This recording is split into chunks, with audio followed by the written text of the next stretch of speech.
Chair Hartman. Okay, Stephen, you're good to go. Chair Hartman, Yes.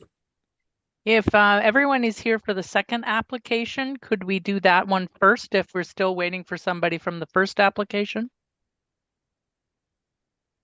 That's a possibility for sure. Any thoughts on that, Nancy? Other than it might take a while? We can. Andrew, do you want to wait for your client or do you want to proceed?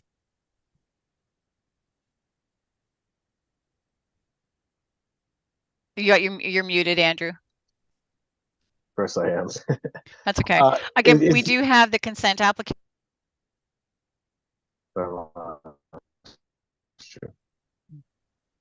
Applications to go through. I mean, it minimum. Close, Nancy. If you want to. Sorry, my internet is hopping all over the place here. Sorry, Andrew.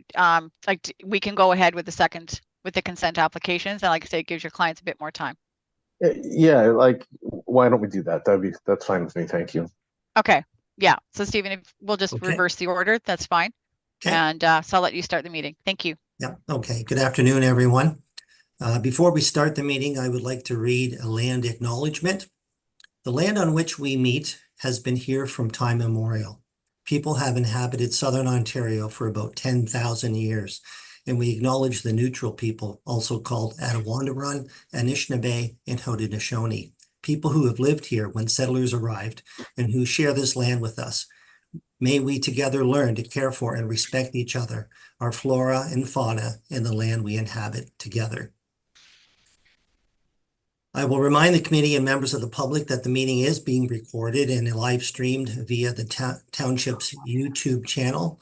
Anyone who is registered to participate in this meeting will be invited to speak in the order of the applications are being heard. I will now do a roll call of the committee and staff for the benefit of the public watching the meeting. When I hear or when I call your name, please wave at your camera or say here or present. I, Stephen Hartman, am present and am chairing the meeting. Committee members, Tim Cronin. I'm here. Linda Dixon. Present. Chris Fletcher. Present. Jeremy Karn. Present. Staff, Sherwin Maloney. Present. And Nancy Thompson, Secretary Treasurer.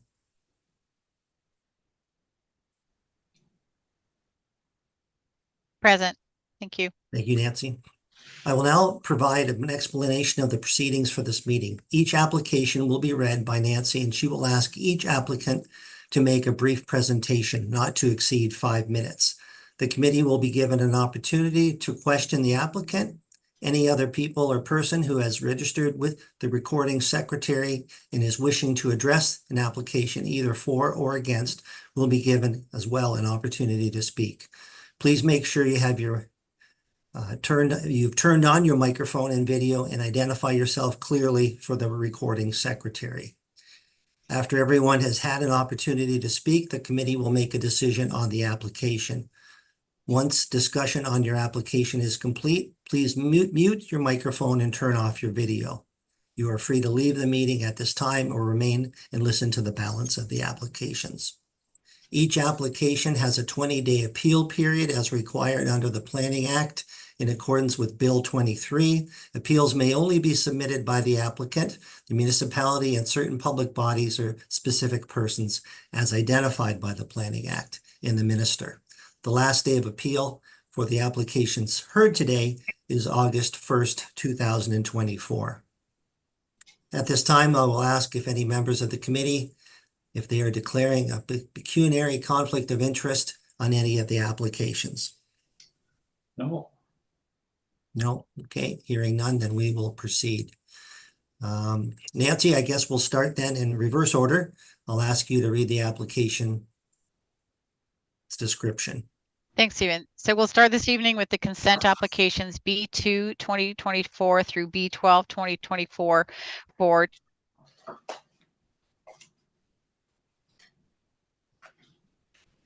(228-4578) Myra. The property is zoned residential multiple with design guidelines R7A with site-specific provisions in section 26.1.363 and is currently vacant land. The applicant received approval in 2022 for development of the property with 2 4-unit townhouse blocks. However, the conditions lapsed. Following deferral of the applications at the April 29th, 2024 meeting, the applicant has resubmitted applications to develop the property with 2 4-unit townhouse blocks totaling 8 dwelling units and is requesting the following.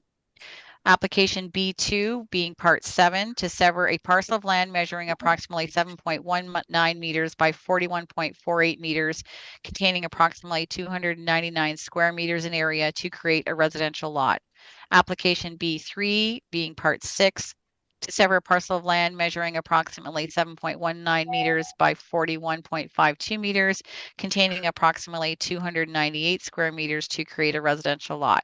Application B4 being part 5 to sever a parcel measuring approximately 8.92 meters by 41.56 meters, containing approximately 370 square meters to create a residential lot. Application B5 being part 4 to sever a parcel measuring 8.92 meters by 41.61 meters and containing approximately 370 square meters to create a residential lot. Application B6 being part 3 to sever a parcel measuring approximately 7.19 meters by 41.63 meters, containing approximately 298 square meters in area to create a residential lot. Application B7 being part 2 to sever a parcel measuring approximately 7.18 meters by 41.6 meters, containing approximately 298 square meters in area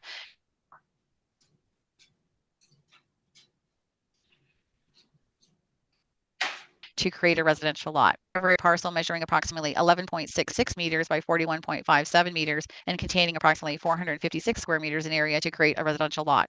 The proposed retained lands will measure approximately 9.28 meters by 41.44 meters and contain approximately 374 square meters in area to create a residential lot. All of the lots will front onto Ernst Street and be connected to full municipal services. Additionally, the applicant is requesting the following easement applications to facilitate access to the rear yards of the internal townhouse units. Application B9 to grant an access easement having a width of 1.5 meters and an approximate area of 73 square meters on the proposed retained lands being part 8 in favor of the proposed severed lands identified as parts 7 and 6. Application B10 to grant an access easement having a width of 1.5 meters and an approximate area of 10.8 square meters on proposed part 7 in favor of proposed part 6. Application B11 to grant an access easement having a width of 1.5 meters and an approximate area of 17.5 square meters on proposed part 1 in favor of proposed parts 2 and 3. And application B12 to grant an access easement having a width of 1.5 meters and approximate area of 10.8 square meters on proposed part 2 in favor of proposed part 3. And the applicants are here. Brent is here, Brent Paradis. Tommy was here, but it seems to have lost connection. Brent, are you going to speak to the application?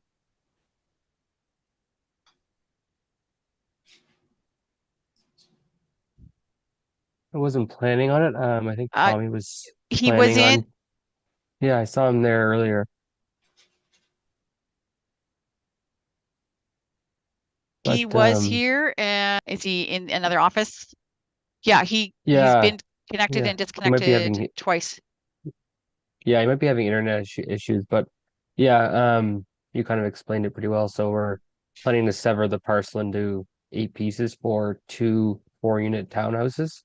And then the easement at the back for Bell, and then to gain access to the rear yards for lawnmowers and stuff like that.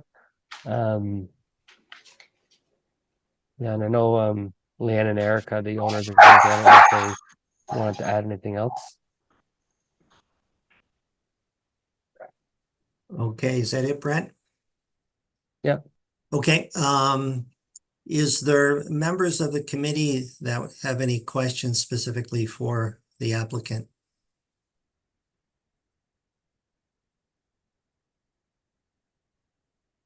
Okay, Chris, Fletcher, member I Fletcher? have questions of the township, not of the applicant necessarily. Okay. It doesn't look like there's any questions for the applicant from committee members, so proceed, member Fletcher. Okay, so with respect to parking on these lots, I know in Elmira there's considerable concern about on-street parking and the fact that a number of these units only have a single car garage, and I'm speaking in particular into some of the residential units in Porchlight Drive, Carriage Hill Drive, Harness Lane area, where there's been some controversy with respect to parking ahead of their garage area. And my question to the township is, does the township have any restrictions with respect to parking in a front yard?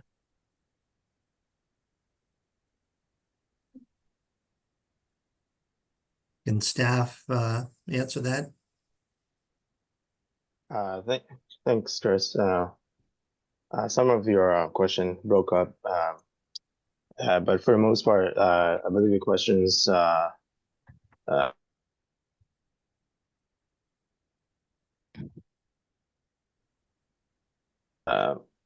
suitable. And the applicant through the concept plan have provided appropriate setbacks for the accommodation of potentially two vehicles stacked on the driveway, as well as one in the garage.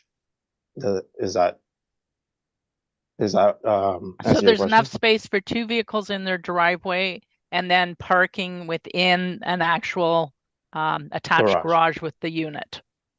Although we That's know correct, and that I many places have where the complaints come from usually is people don't have enough space in their house, so they're moving their belongings into the garage, and sometimes they have more than two vehicles, and that poses a problem, or a larger scale vehicle that may cause a problem. But there's no restrictions for parking between the front lot line and in front of the garage. yeah, in between the front lot line and to the garage. Yep, So they can park. So some municipalities have a bylaw that restricts parking within a front yard, right? So Oh, this okay. is why I'm asking this. So Oh, yeah. okay. Okay. Thank you. Any other committee members with questions either to staff or to the applicant before I open it up to the public? Linda, member Dixon.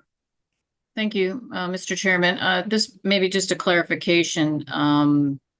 And I understand where Member Fletcher's coming from. I guess I just want to be clear that, and I understand the bylaw piece, and yes, I understand that some don't, but in most cases, people park if it's a driveway, and that's where they park, and that seems to be standard process. But my question is there enough room on the lot itself with the driveway that there wouldn't be an overhang into the sidewalk or into the area of the driveway that's in the boulevard? Plans have been such that the cars could stack with no problem and no overhang. So I would say for a small vehicle, maybe even a compact or sedan, you may be able to fit two vehicles stacked. As far as bigger vehicles such as a truck, maybe a full-size SUV, you may only be able to get one on the driveway. But the zoning for residential units only require one required parking space. I understand that with the need for more housing, there may be maybe ADUs in the future that the units may need to accommodate for extra parking. But as far as what is being proposed. Thanks, Sherwin. Thank you. Okay. That's helpful. Those Thank that you. they meet the requirements. I can't speak on what's going to happen in the future. No, I appreciate that. And I understand those pressures and thank you very much. Thank you. Thank you. Any other committee members? No. Okay. Is there any members of the public with us today that would like to speak on this application? There are no members for this application this evening, Stephen. Okay. Thank you, Nancy. Okay. I guess we're at kind of decision time. Nancy, every one of these applications should be dealt with individually. Is that correct? Yes. Each Okay. application should have a mover and a seconder and a motion for each one. Okay. So you. how would the committee like to handle these applications?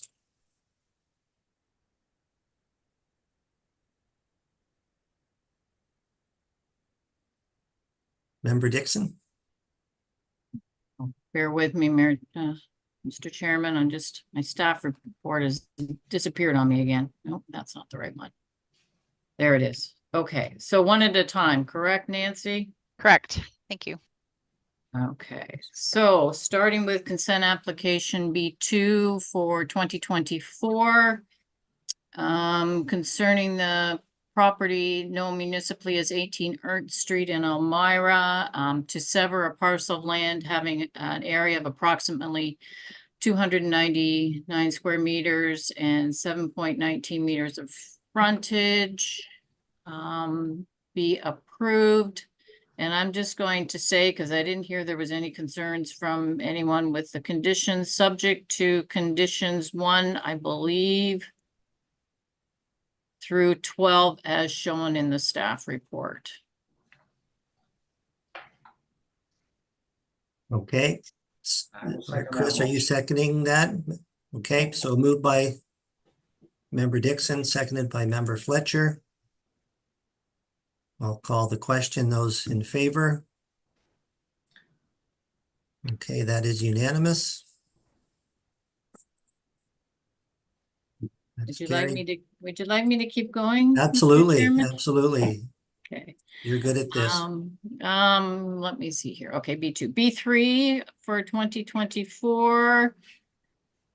Again, 18 Ernst Street, and this time we're severing an area of approximately 298 square meters by 7.19 meters of frontage along Ernst Street, and that be approved as well, again, subject to the 12 conditions as set out in the staff report.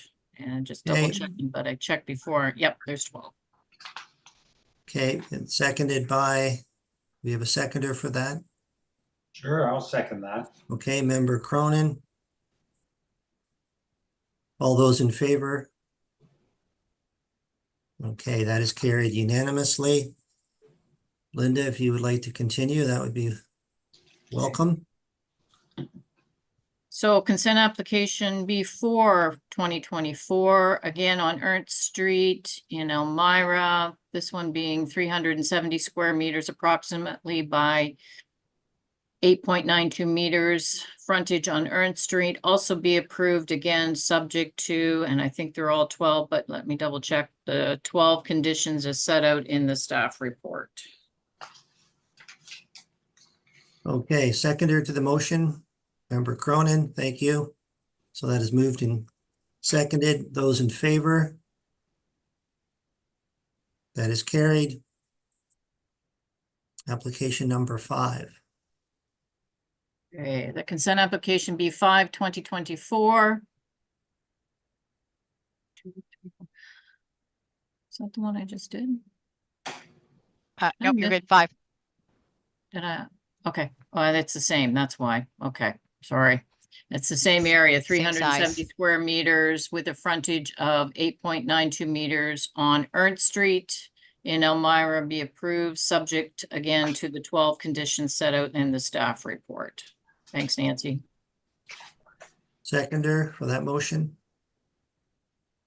Member Fletcher. That is moved and seconded. Those in favor? That is unanimous.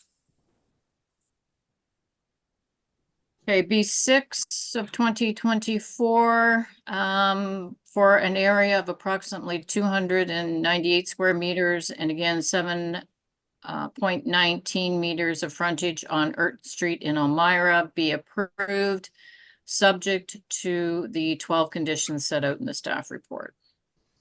Okay. Seconder for that motion, Member Cronin. That is moved and seconded. Those in favor of the application? That is carried unanimously. B7 consent application for a lot area of approximately 298 square meters and 7.18 meters of frontage on Ernst Street in Elmira be approved, subject to the 12 conditions set out in the staff report. Seconder for that motion, Member Cronin. Those in favor of the motion? That is carried unanimously.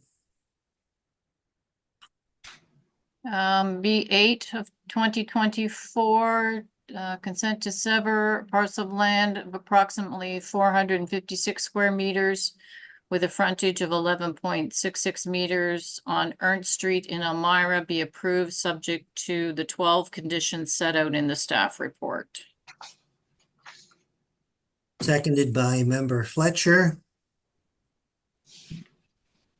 And those in favor? That is carried. Okay, so now we're on to, that's it for the consent applications, correct? I've got them all. Correct. Now we're on to the easements. Now we're on to the easements. Okay, so consent application B9 of 2024. For the property known municipally as 18 Ernst Street in Elmira, in order to grant an easement for access and maintenance purposes, having a width of 1.5 meters and an area of approximately 73 square meters on the proposed retained lands in favor of the lots created by consent applications B2 and B3 be approved, subject to the 4 conditions set out in the staff report. Okay, Member Cronin is seconding that, and all in favor? That is carried unanimously.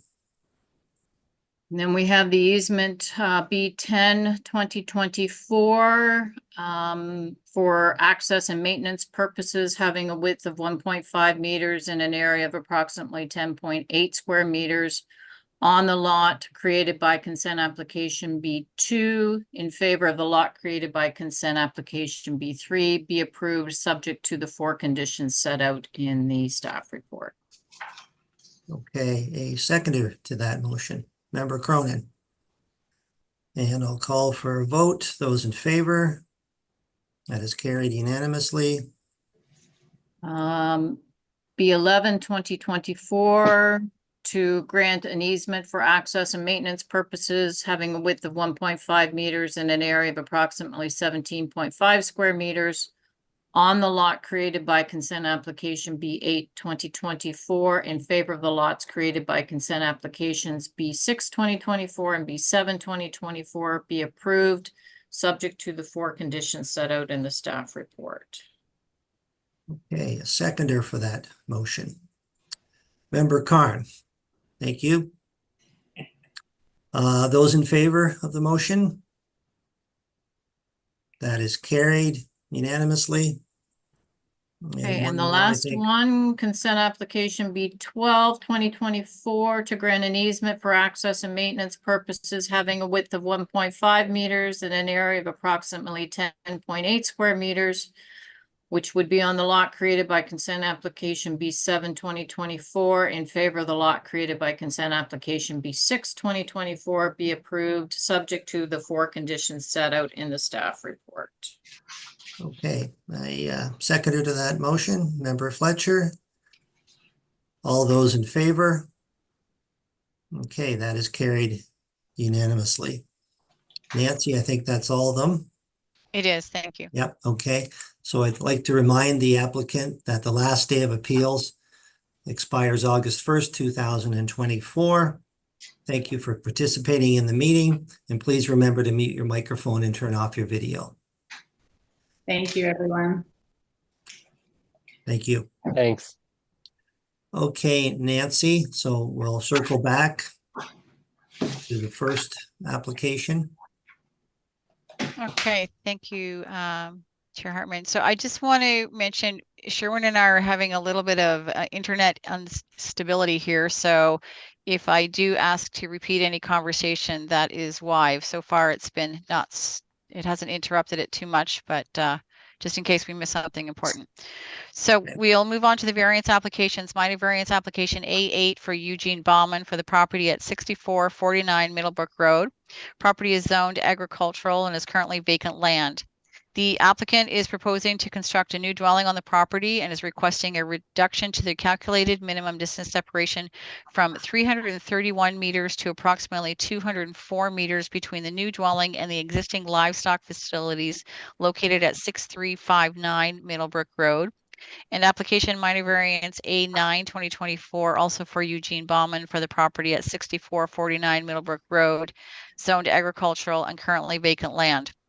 The applicant is proposing to construct a new dwelling on the property, is requesting reduction to the calculated minimum distance separation as follows: from 279 meters to approximately 171 meters between the new dwelling and the existing livestock facilities located at 6452 Middlebrook Road, and from 352 meters to approximately 187 meters between the new dwelling and the existing manure storage facilities located at 6452 Middlebrook Road. Andrew Head from Dryden Smith and Head is here to speak to the application.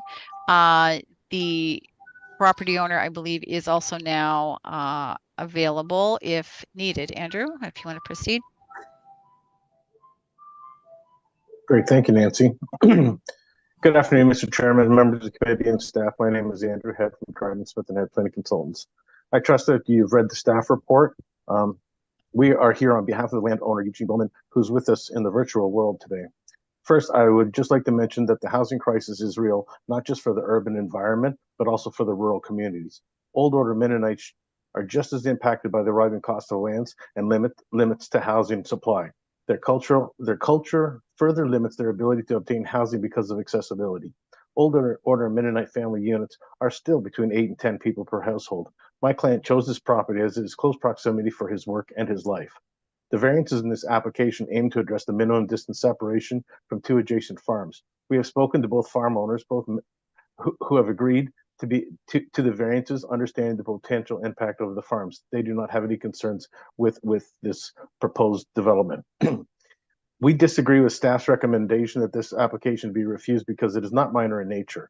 Although the reductions are significant numerically, in context, they are minor. Staff based their report heavily on the MDS document and picked up particular points to address the four tests of a minor variance. They failed to address one major point. As it states in section 8.2, reducing MDS setbacks, and I read verbatim, the intent of the MDS 1 is to minimize nuisance complaints associated with livestock facilities, anaerobic digesters due to odor, and thereby reduce potential land use conflicts. Our client, our old order Mennonites, embodies a lifestyle that the MDS guidelines were not designed to regulate. These families live and work within livestock environments and are not prone to lodging complaints about odors. They are the very individuals sustaining our agricultural output. Moreover, old order Mennonites rarely sell their farms. These properties are handed down through generations. What is minor, as defined in the MDS document, which is right beside me, it states this: determining if a proposed reduction in MDS setbacks is minor depends on the context in which the reduction is being proposed. Minor means different things to different people. OMAFRA does not endorse a specific percentage, e.g. 5% or 10% for MDS setbacks. In some circumstances, a very small reduction in the MDS setback may not be considered minor given the surrounding land uses and potential odor conflict. In other instances, a significant reduction in the MDS setback may be considered minor. The perception of what is small or minor in nature will very well depend upon the locale and the site-specific circumstances. There's four tests to the minor variance, as you are all aware.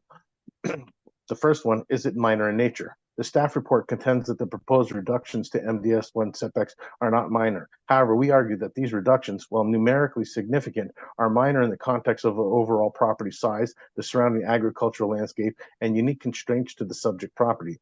The majority of the subject property consists of GRCA slope valley and slope erosion areas, rendering it unusable or unsuitable for viable farming or livestock operations.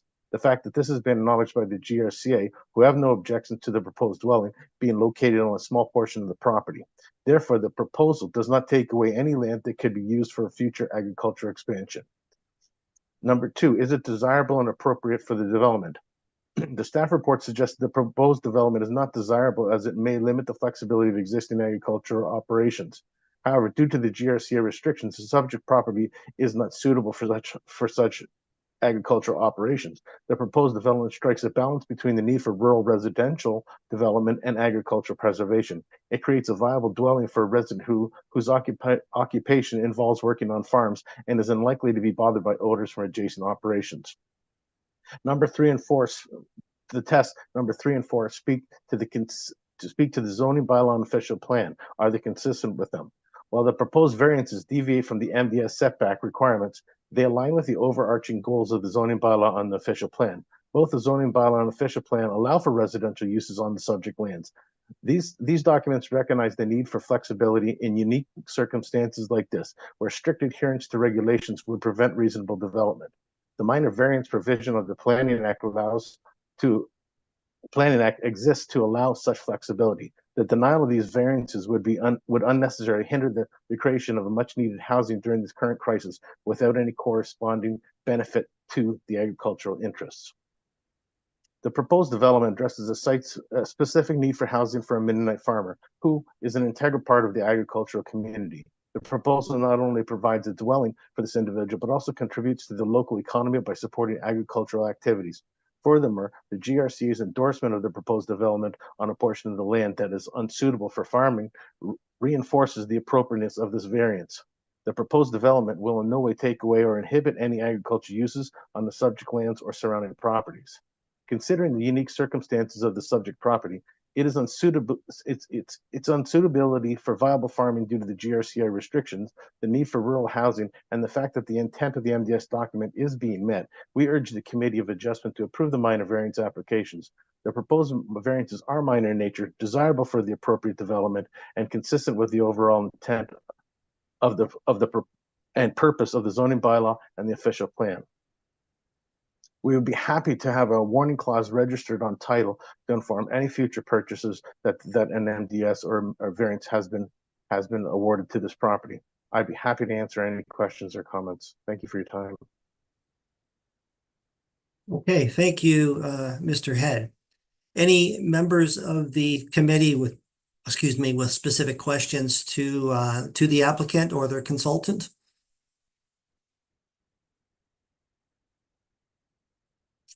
Member Fletcher? So just one question, and the house is being located towards probably the south end of the property in question, closer to the south end, across from the existing barn, across the road from the barn on the other side. Was there any thought to putting the house further northward on the piece of property, perhaps in the area that is currently used for agricultural purposes, in order to at least increase the minimum distance separation from the barn to the south, not across the road, but the one further to the south? Through you, Mr. Chairman. Yes, we had looked at that, but due to the slopes and discussions with the GRCA, they actually provided a developable area on where they wanted the house to be located, and that's why we had to locate it here. We had looked at that, and initially we had looked at that, but as we did our due diligence, it was determined that this is the best, most viable location for development. So my next question then would be to township staff. Does township staff have that document from the GRCA? And could they share it now? Are you there, Sherwin? Yeah, I can see if I can find it.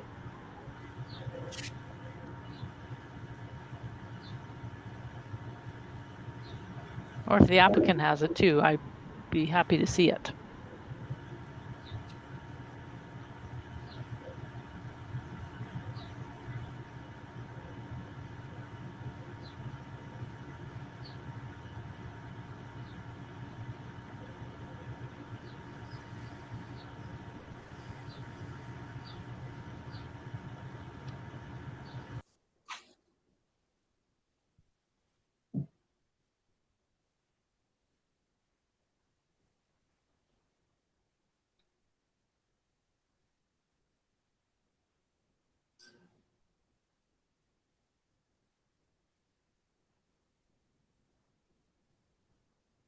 Nancy, if you could allow me to share my screen, I think that I have.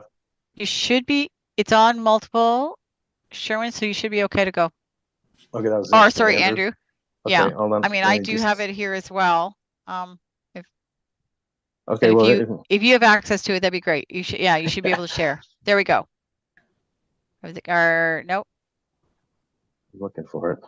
Oh, because Share yeah, let screen. me. Okay, here we go. Did that work? Yep, that's the one. Okay, I'm just going to zoom in here. You can see from the slope stability from this plan that the slopes are the different colored slopes are what determine where we could locate the house. And you can see from this sketch plan that there's 3 colors of yellow there, and the lightest color is where we're allowed to. The GRCA has agreed with us to be able to locate a house in that area. So due to Okay, the so I slopes on think the I did outside. see this one in some documentation that was attached. But so there's the piece northward, if you could zoom back out.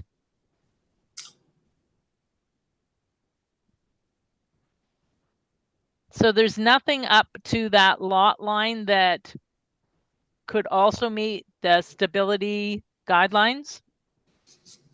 If I recall, and we did this some time ago, I think this was for a previous application. Honest, the very pale yellow is the only place that we're allowed to locate a house. So the two other, the mustard yellow and then the middle, I don't know, the medium yellow are they're no-go zones. We're not allowed to develop by the GRCA standards, if I recall correctly.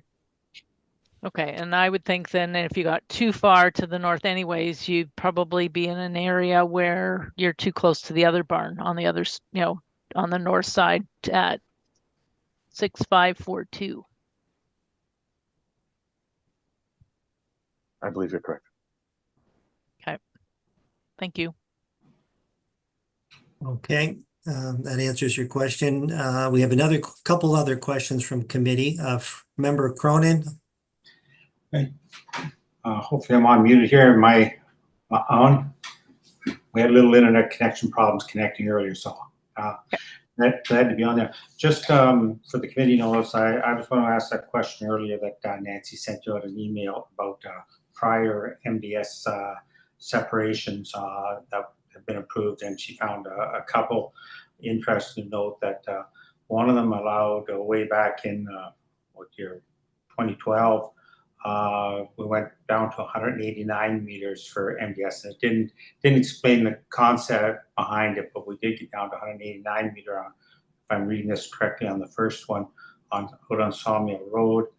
And back in 2011, we approved a minimum distance separation of from 136 to 119 meters, but no less than 113 meters made between the existing house and barn on Fish Street for a new dwelling. So obviously, when I'm reading this, I'm seeing a difference in what they're recommending for MDS separations over the last number of years for whatever reason.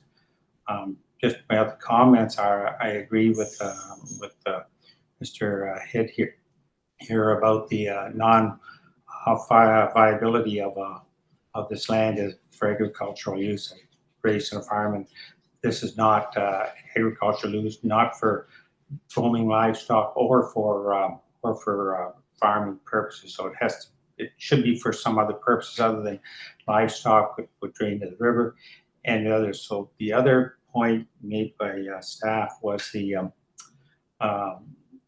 limits on Dacian properties, and I appreciate that there's a Mennonite living there now with farming. Unfortunately, a minor variance, if I understand it, carries on for next people owning it. So it doesn't necessarily always mean that there would be people owning it. So we need to protect the existing farms, that they're allowed to create their own farming capabilities and be able to expand. So granted, they'd be bigger, they could move, but we also have this thing where we want to keep farm buildings clustered without taking up other land. So there's concerns there.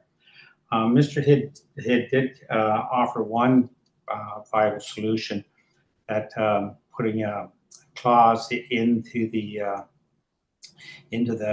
title. And that's where it came in. Was the other question is, I don't know if we can do that under planning under minor variances. And I think in here staff suggested maybe a possibility of doing it through a zone change application, which would allow for other things to be registered on title. So I didn't know whether that is something we're even allowed to do or was doing. So my leanings at this moment in time is yes, we should allow something to be built here, but there should be some controls put on it.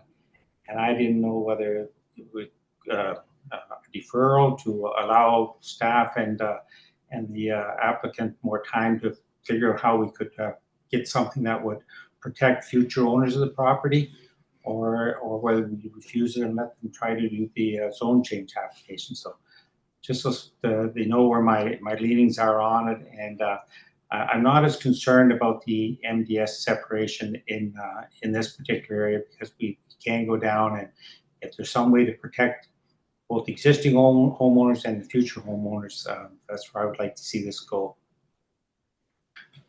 Okay, thank you, Member Cronin. You want to respond to that, Mr. Head? And then I have another question. Just through you, Mr. Chairman. I've been doing this for quite some time, and I'm currently doing another MDS variance in the township of North Dumfries, and we put that they, as a condition of approval, recommended that it be registered on title, that there is a nose odor on the subject property. So that is something that the committee can do through the conditions. Okay, thank you. I guess I'll first go to Member Karn, who's been waiting patiently. I think this is a question for staff. So the applicant mentioned it really doesn't impact future farming operations on the subject property, which makes sense given sort of the grade and the condition. Does it impact the future farming operations on the adjacent properties? Like, given where the existing houses are, is a new house in this location actually impacting any future expansions that aren't already going to be impacted by the existing houses? Basically, I'm trying to get a sense of what are we limiting on these future on these other properties, because they may also change hands in the future. And if the current owners are fine with it, that's one thing. But if it doesn't have an impact, then that's also important to know. Staff? Thanks, Jeremy. Through the chair. So the proposed dwelling could have future implications to the existing adjacent farms. So part of the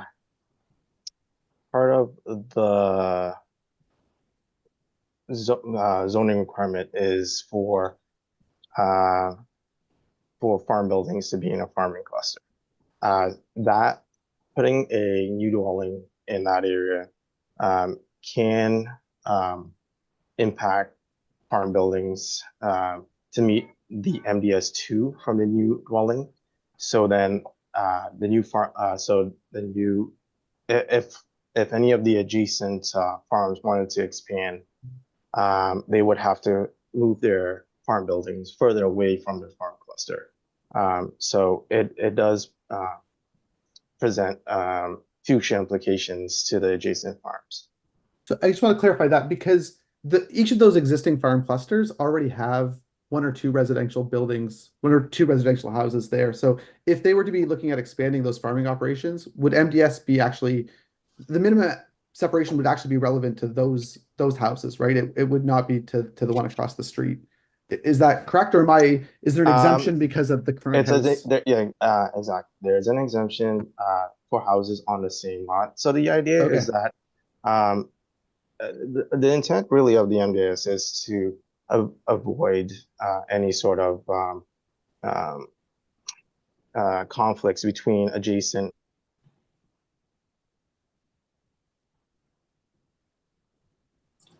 landowners, right? In terms of a secondary dwelling on your own property, you're more subject to it, right? Whereas if it's on adjacent property, and let's say there are conflicts between neighbors, it just creates more issues, right? In terms of neighboring properties, and really that's the intent, also to protect agricultural uses, right? I think the proposed dwelling, and I understand that the need for this dwelling in this community. I get that, but it does affect the future implication of the existing farms on the adjacent lands. Thanks. One quick Yeah, follow-up. Yep, go ahead, Jeremy. Sorry. So when I'm looking at, when I was out there this morning and also sort of looking on Google Maps, the two residents, it looks like there's one with the number 6448 and one with 6452. So are those separate properties right now? And with the MDS, are those already combined as sort of one farming operation? And Yeah, so those two dwellings are on the same property. okay, thank you. Yeah. Okay, Mr. Head, you had your hand up. I just kind of want to question maybe further for staff, but if this is not allowed, does that not create the exemption? Because we have now created a new rule in the bylaw that understands that MDS, they're already being within the stink ring or impact by the MDS. Therefore, any new development on either of those farms is not going to further mitigate any issues on it, because it's already being within the stink ring. So it's already being sorry, my words are escaping me. It's already being impacted by that source. By increasing the size of the farm is not going to increase the actual stink ring or the distance. So it becomes moot, because it becomes existing and it's legal non-conforming at that point. So their potential to expand their farm business is not impacted. That's how I understand it. And no, so the MDS won't be applied for any properties, for any dwelling on the same property. It only applies to adjacent properties. Okay, so if in the future the farm wanted to expand, MDS 1 is not taken into consideration for the dwelling on the existing farm. It would be the same as having a farm residence. You don't take MDS calculations from the existing farm residence. It's considered part of the farming operations. Okay, thank you, staff. Any other committee members? We haven't heard questions for the applicant. We haven't heard from the public yet, if anyone's here, but is there any further questions from committee members? No. Member Fletcher? So, just one further question to staff with respect to MDS. How many applications, or have there been applications for zoning to reduce the minimum distance separation? This would probably, in my time here, be the first. Can I defer that to Nancy? Yeah, Sherwin.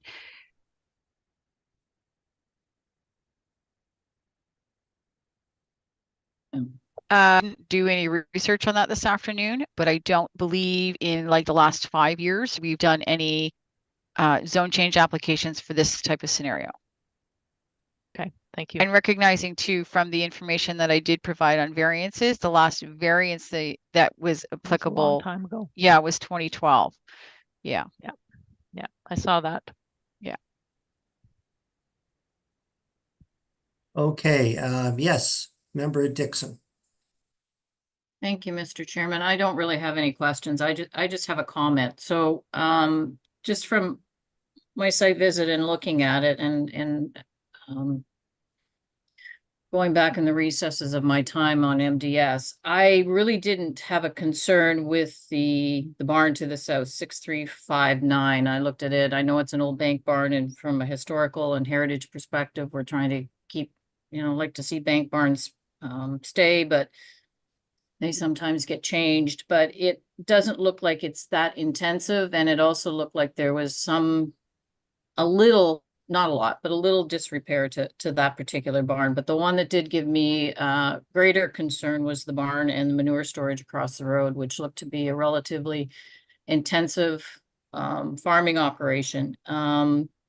And to that regard, I did have concerns because as we've been talking about MDS1 from the house, from this new dwelling to the buildings, if in the future, when we're, I think Sherwin talked about MDS2, if they want to expand, that MDS2 could be impacted if a dwelling is put here. And I mean, we don't know what that could be, but it is an agricultural area. Prime purpose of it is for farming. I know there's pressures for housing, but at this point in time, given the operation across the road, I couldn't support the applications. Okay, thank you. Staff, Nancy, is there any members of the public here to speak on this application? Yes, there are, Chairman Hartman. I think I'll go first with Jerry Horst and Edgar Bauman are on Zoom. They will be the easiest at this point to start with. Gentlemen, if you had any comments to add.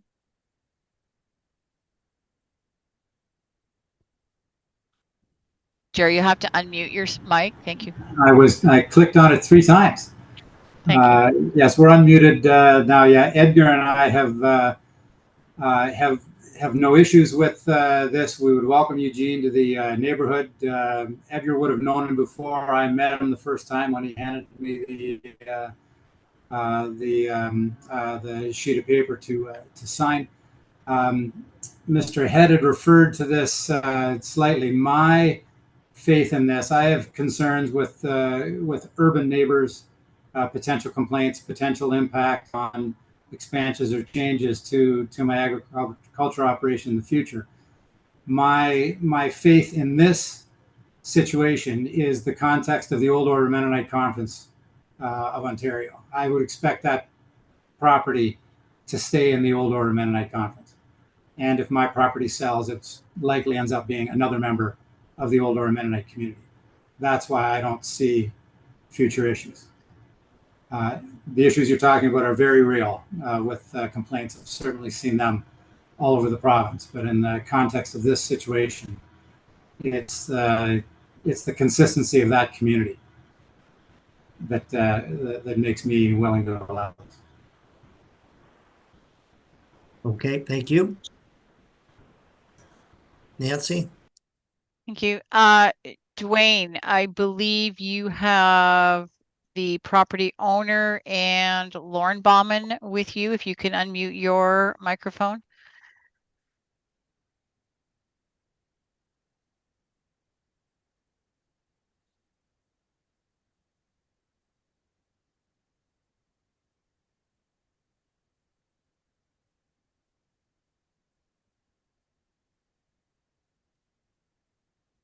Okay. On the iPhone, someone has connected in with the iPhone. If you would like to unmute. Through you, Mr. Chairman. I believe the iPhone was Eugene and Lauren. Okay, so Yes. the iPhone. Can you, yeah, okay. Lauren is there. Can you guys hear us? Yes, we can, Lauren. Okay. Yep, we can hear you now. Please go ahead. Yeah, the reason we bought that property to begin was so that we could start another family dwelling for just to make a home for our son, so that he can stay with the local and work for the place he is working. So, and we were under the impression when we bought it that it's applicable to make a home dwelling. So therefore we bought it, and then we came into these scenarios. So my apologies to any disappointments, but we were kind of hoping that we could make this to a simple home for our son. Go ahead.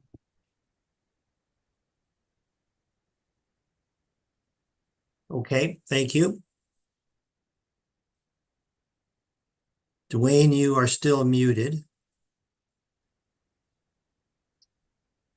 Yeah. I've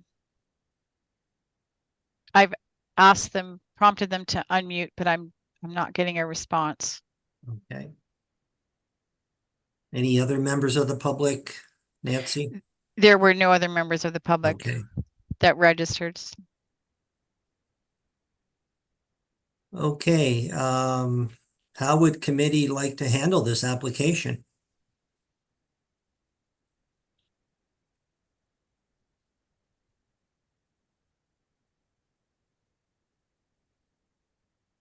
Member Cronin, you have your hand up. Tim, you're muted.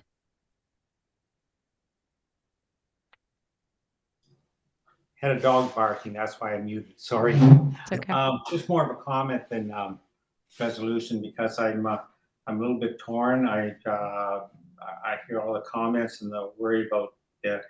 And I did pick up the comment of a zone change, and I don't understand that and the offer. But I'm just wondering if a deferral for a month or two to sort that out, because I don't think it's a clear-cut picture unless the rest of the committee is feeling it's a clear-cut picture. So I'm leaning towards either deferral at this point in time, to, if there is any other way to work around this to allow for a home to be built.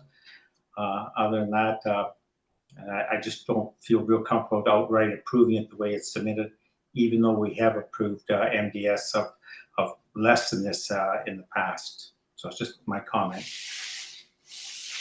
Okay, is that a comment or are you making that a motion? Oh, I'm just going to make a comment. The rest of the committee, they've been around here for a little bit while too, so I just want them to hear where my thoughts were leaning. Okay. Other committee members?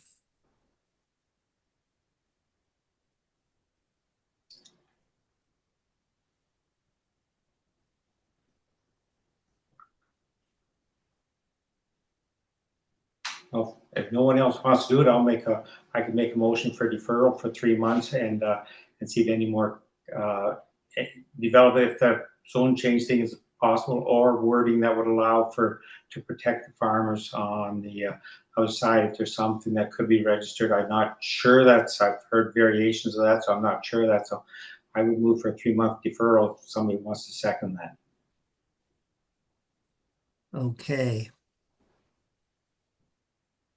Is that a clear enough motion? You can guide me here, Nancy, if you. Yeah, I think it is. Okay. So we have a motion on the floor. Was anybody, committee members, wanting to second that motion?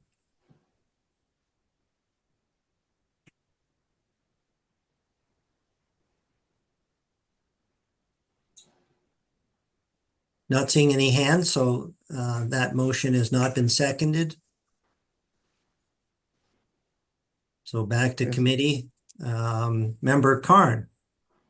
Yeah, I guess I don't see the deferral. I don't see what's going to change in the 3 months. I think where I'm leaning is I think where Member Dixon mentioned earlier, the manure storage in particular. And this is tricky because I understand the point of these properties aren't likely to change hands anytime soon. But it feels like it is a problem that we're creating for down the road. So I guess I move that minor variance application A08-2024 and actually I guess I'll do them separately. A08-2024 be refused. Okay, is Member Dixon, are you seconding that? Okay, so we have mover and seconder on that first recommendation. Any discussion, Member Fletcher? I will support the motion on the basis that, we're deeming it as not a minor variance, which still leaves it open for the applicant to apply for a zone change and go through a more formal process with respect to that. Okay. So any further discussion on that? If not, I will call the question. Those in favor of the motion? Opposed? That is carried 3-1. Okay, Member Karn, go ahead. I will move that minor variance application A9-2024 with the requesting the MDS setback reduction of 171 and 187 meters be refused as it does not meet all 4 tests of a minor variance. Okay, is there a seconder for that? Member Dixon? Discussion from committee? Seeing no hands. Those in favor of the motion? Opposed? That is carried 3-1. Okay, so that is carried. I want to remind the applicant that the last day of appeal expires on August 1st, 2024. Thank you for participating in the meeting, and please remember to mute your microphone and turn off your video.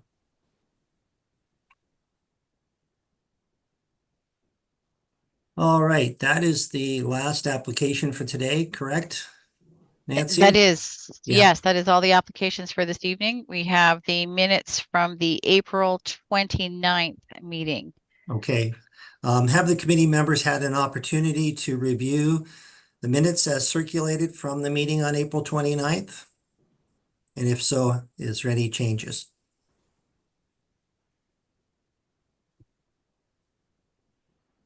Okay, would someone be willing to move that the minutes from the Committee of Adjustment meeting held on April 29th, 2024 be approved?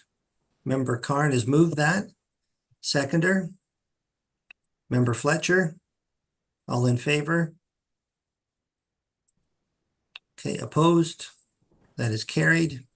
Minutes are approved. Okay, hearing, Just so you know, I didn't vote on that because I was not a member at that time. right. Yeah. Okay, great. Thanks for clarifying. So if there's no further discussion, I will declare the